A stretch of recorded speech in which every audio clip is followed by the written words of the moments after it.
papaso ka. Alam ba ninyo na mayroong tagong talinghaga sa kaning mainit na iniluwa? Na ang pag-aasawa ay hindi tulad ng isang kaning mainit na kapag napasok ay iluluwa. Ang pag-aasawa ay pinaghahandaan. Oo, alam ko, crush mo siya, crush ka niya. Pero dapat mayroong boundary dahil mahalagang nakapokus sa pag-aaral. Kasi ang pag-aasawa ay pinaghahandaan yan. Hindi yung pinahihilagpos natin kung ano yung silakbo ng damdamin. Kailangan marunong mag-control. Tingnan ninyo ang ating kapaligiran. Alam kong nakikita ninyo, napapanood ninyo sa balita na maraming mga kabataan ang maagang nag-aasawa, ang maagang nagkakaroon ng anak sa murang edad. Hindi ba't kaawa-awa ang kanilang kalagayan?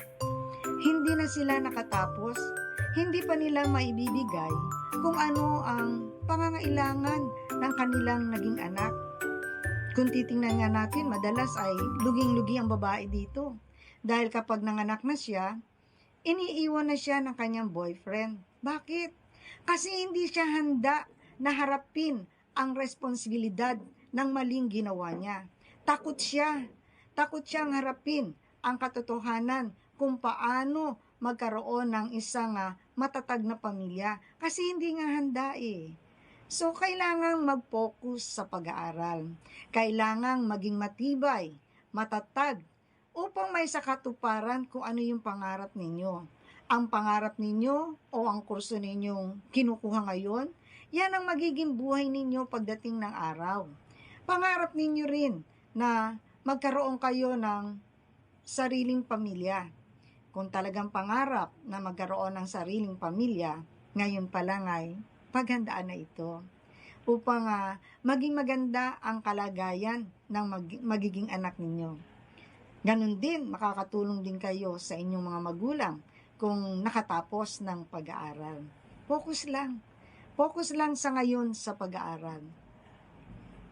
Hindi yung palaging sugod mga kapatid.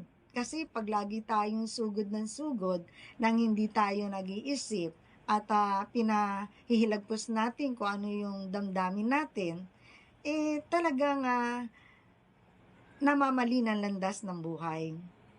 Alam naman ninyo, ang panahon natin ngayon ay talagang kalat ang tukso. So, kailangan maging wise para sa katuparan ng isang magandang buhay.